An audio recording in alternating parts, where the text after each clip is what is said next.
Okay, so now I'm leaning towards more so Bitcoin Cash. So I actually own a bit of Bitcoin Cash. I don't personally think that the best thing to happen would be Bitcoin Cash overtaking Bitcoin. I'm not rooting for that. What I'm rooting for is this anti-Bitcoin movement.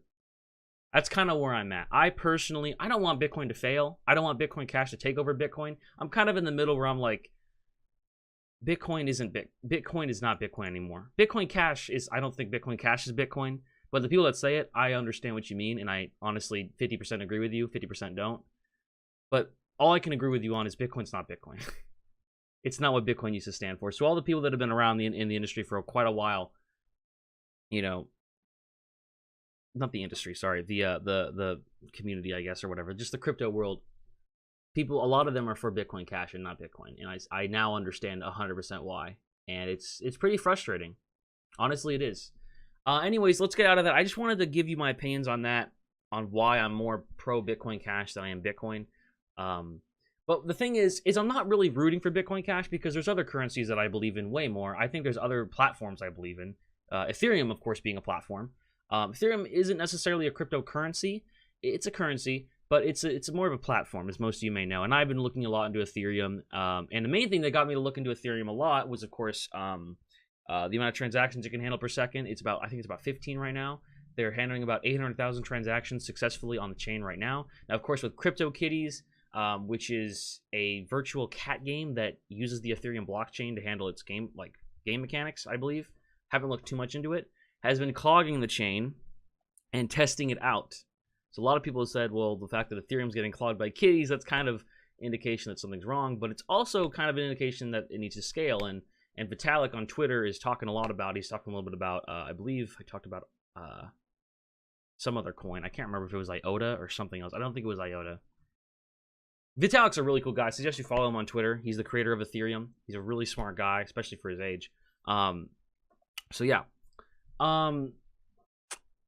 But what really got me interested in Ethereum was also smart contracts and all that stuff, but it was also Request Network. So some of you may know about Request Network. If you don't, I suggest you definitely look into it and read the white paper, because it is a good read, and it is what I love about cryptocurrency is it's fighting for a future of decentralization and taking the power back from the masses and giving it out to the people. Not necessarily a distribution of wealth, which is cool, and we're seeing that with Bitcoin and other cryptocurrencies is investment opportunities, but I'm not rooting for the money side. I'm rooting for the technology side and making more transparency, and that's what Request is. Request is PayPal 2.0, as they have said in their own words. It's a decentralized network built on the top of Ethereum. They're not making their own coin. It was an ICO. Well, they're making their own coin, but it's not a currency. It's called Request Token. It allows anyone, anywhere to request a payment. So requests can be detected and paid in a secure way without the need to involve a third party. So, for example, if I wanted to send you money, I could send a request to you to send you, for example, $10, and then you'll receive it. It uses fiat, not currently, but they have planned. I'll get to the roadmap later. They have fiat planned as well as Ethereum as their starting currency, but they'll accept more currencies later. Request is saved in an immutable, authentic ledger, which acts as a unique source of truth for accounting and auditing purposes. Request integrates a trades law system, and works across every legislation. This is getting to the really cool part where you can incorporate laws into payments. If you're sending like global payments or anything like that, you can incorporate laws and taxes, so that way taxes and things can be automated, so you don't have to, have someone audit. Like if you're a business, you don't have to pay someone to audit you ineffectively, like maybe they are inaccurate. The system will audit you itself, which is really interesting. So online payments, very specifically, very vaguely, I'm going to go into this quickly.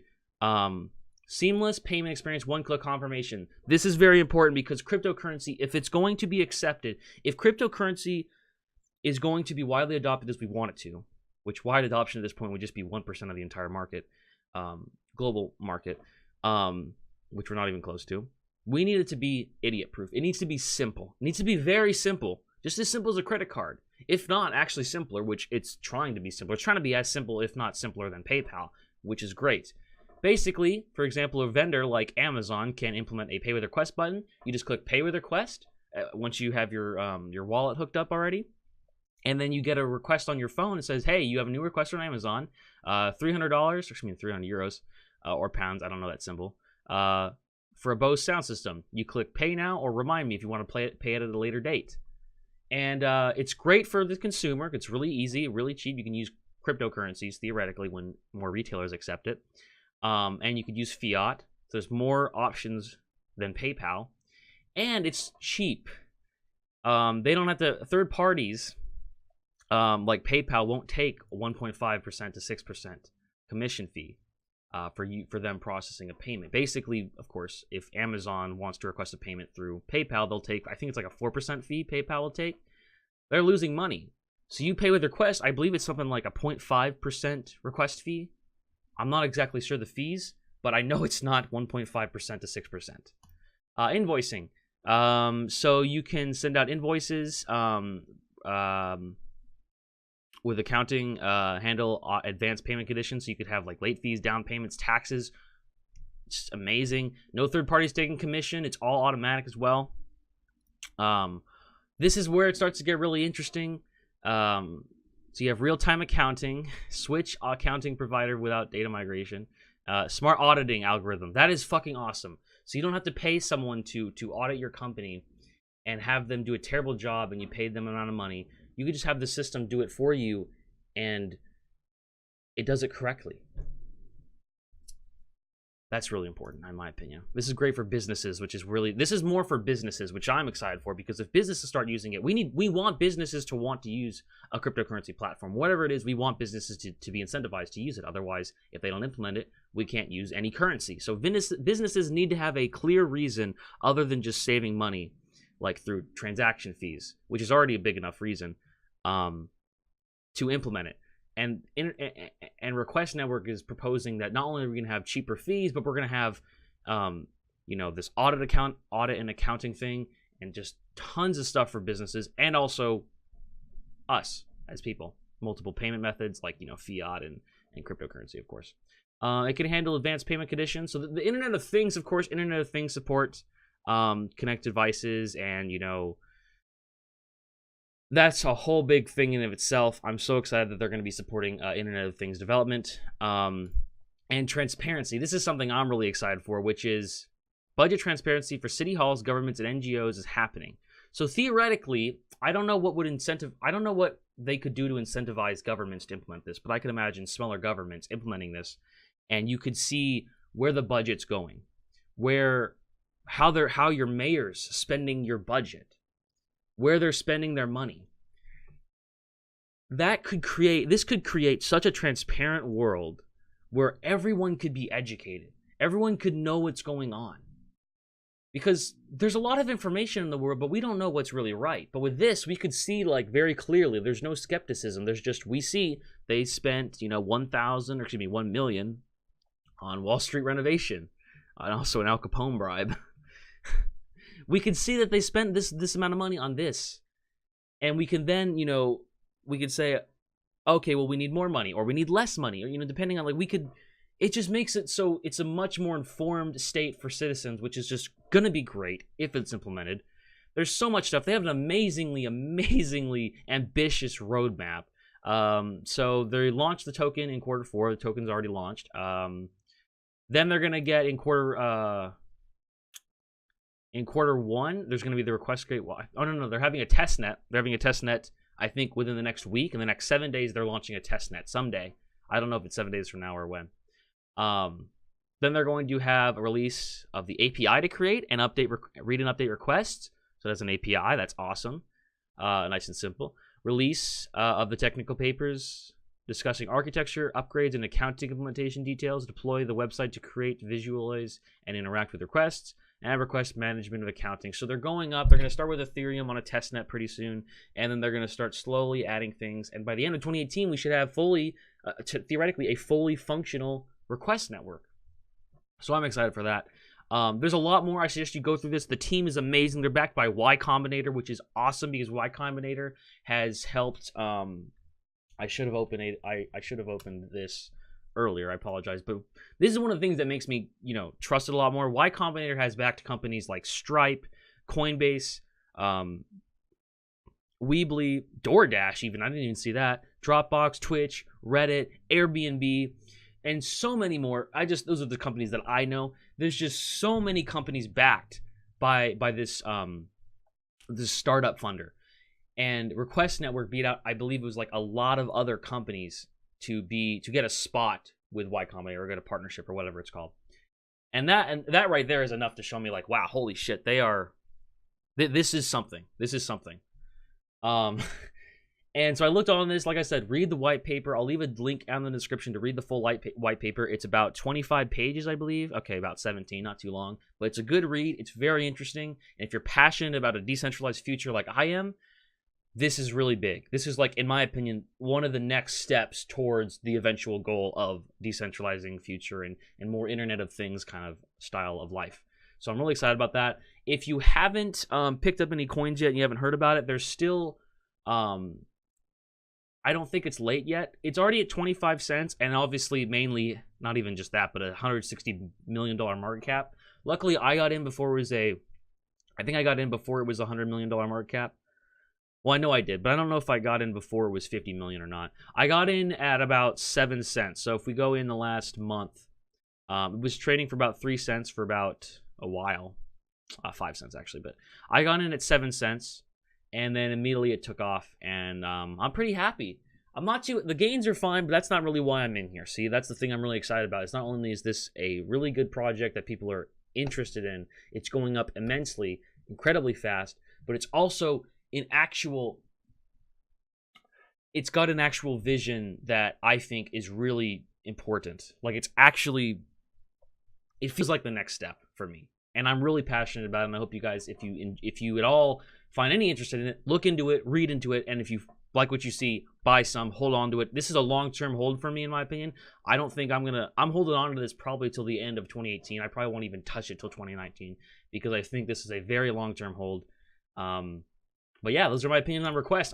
Request is probably like at the top of my roster for coins to look forward to in the future. All right, so let's get into Iota. So Iota is something that's been popping a little bit recently. In the last week, it went from November 25th, and 2 weeks ago, it went from about 75 cents to all the way up to like $5. I remember it was at $5 for quite a while. I bought in, I think, like halfway up. I think I bought in at about 434, 450.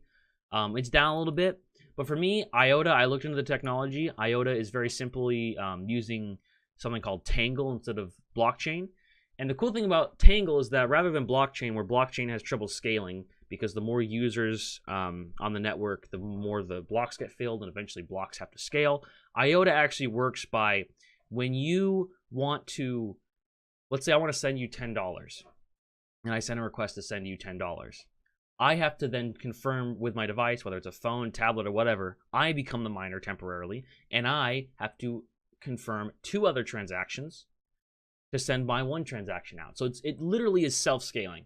But right now, the wallets and the system, the technology isn't fully developed yet. It's still in a very early testing period. But here's a quick look at Tangle. This is technically like how it's laid out. There's also no fees because there's no miners. There's no fees. I'm glad I scrolled down because there's no miners, because you become the miner. There are no fees. The reward you get for technically mining 2 transactions is you get to send your transaction. So, but like I said, with the network not being done yet, there's still a lot of issues that people are having with sending money and receiving money and sending money between wallets. So keep that in mind when you're investing in it. It's pretty risky, even with a high market cap like 11 billion. The actual coin isn't done yet. The network, I should say, isn't done yet. It's nowhere near close to being done. But I bought into the project because I think Tangle is very important. I think it's actually going to be, like I said, another step. I'm investing in things that I think are going to be more future steps towards what I believe in. And I think definitely Iota, while it's down 13%, it's way up for people that were holding it. I think Iota is another long-term hold that I'm sticking with. Okay, so let's talk a little bit about the run-up that's been happening recently and why there's been a run-up. People have been asking, why is Bitcoin running up? Why is Ethereum running up? Mainly Bitcoin and Litecoin. So, of course, Bitcoin, on December 5th, went from about 12K, or we'll just start, yeah, about 12K, all the way up to, it hit like 17,000, and it went down a bit to correct a little bit, and then it's shooting back up. And it looks like, you know, yeah, this line right here, it looks like about 16,500 is about our mean right now for the past week. Looks like that's where Bitcoin is going to have its nice little stable point, is just right around here. It's been around here the most, maybe even down here. But still, 15K Bitcoin, 16K Bitcoin, that's still insane. I personally sold right here because Steam right about here, I think it was like right about here on the little run up, Steam announced that they pulled Bitcoin support, so I sold, and then it ran up. And while I really did miss out on a lot of gains, I'm not sad because I pulled out for a very educated reason. You know, it could have easily just have dropped a couple thousand. Not necessarily because Steam pulled support, but because Bitcoin is now, like I said, becoming less of a medium of exchange and more of what people call a store of value. And I don't think that's sustainable long term. I think right now Bitcoin's in a very weird position where it's not really anything useful. And it's just people view it as a get-rich-quick scheme, which I don't want. I don't want to be invested in something like that. I want to be invested in something like Request or Iota where there's a clear vision and a clear purpose rather than just, hey, you want to get your money? Come on, triple your money, double your money, quadruple your money. That's like BitConnect status, you know? Obviously, Bitcoin isn't promising to do that, but the whole community, that's what it's about. It's not about the technology. It's not about the Lightning Network. No one's investing in Bitcoin going, oh, I can't wait for the Lightning Network. Like, no one really cares about it unless they're already in Bitcoin. They want an excuse to still care about Bitcoin. No one's that thrilled about the Lightning Network. Okay, so let's also go to Litecoin. So we go to Litecoin to USD. Where is that? Litecoin USD. There it is. All right. Litecoin had a huge run up. So Litecoin, I bought some Litecoin at about $93, like way back, and I was just holding on to it for a while. And then it shot up a little bit, and I made another mistake. I sold it $120. I was like, you know what? There's no way. It went up 20% today. There's no way it's going up higher. So I sold it $120, and then it shot up to $150, and I was like, okay, well, whatever. It's going to go back down probably. Went back down a little bit. I probably should have bought some at that price, take a little bit of a loss. But then it shot up. I didn't do it because I thought it was going to continue going down. And then it shot up all the way to about, you know, $350, staying at a nice $300 range. Yeah, it was a bit of a mistake. I could have easily tripled my money in about, you know, 5 days. So whatever. But you make bad decisions. I didn't lose any money. You know, I'm not negative. It could have easily dropped, you know, what? From $100 down to 30 or 20, you know, it could have easily dropped and I could have lost a lot of money. So I'm not mad. If I missed out on good profit, it's whatever, you know what I mean? But yeah, Litecoin and Bitcoin aren't long-term holds for me compared to like Iota or something else. Like, of course, Request Network is a huge long-term hold for me. But main reason I think is because the reason why these have been growing is because Coinbase for a while was actually the #1 apps on the App Store.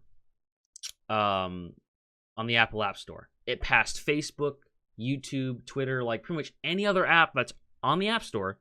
It passed it, and it was #1 most downloaded app, which is insane because that's like saying Wells Fargo has become the #1 downloaded app. It shows people are interested in Bitcoin and cryptocurrency, and it shows mass adoption.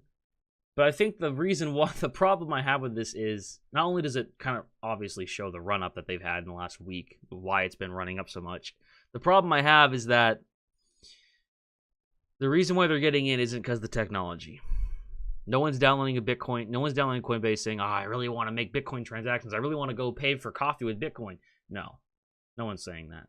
Even with Litecoin, no one's doing that. People are doing it because they think they could sell it to someone else for a higher price, because they think the price is going to go up. No one's looking to hold Bitcoin so they could pay with Bitcoin 2 or 3 years from now like they used to do back in the day. People are holding Bitcoin because they think in 2 to 3 years it's going to be worth $1 million or at least $100,000 plus, and they can sell it for more. That might be an issue later on. Who knows? But yeah, that's pretty much it. That's all I wanted to talk about. Whoa, what the fuck? That was loud. I'm sorry for this video being so long, a half-hour long video. If you guys watched it all the way through, thank you guys so much. Make sure you leave a like, leave a comment down below with your thoughts. I know I talked about a lot in this video, but it was because I had a lot on my mind, and there's just so much to talk about in the crypto space right now. Anyways, guys, thank you guys so much. I will see you guys later, and make sure you subscribe if you enjoyed this video, and peace out. Bye.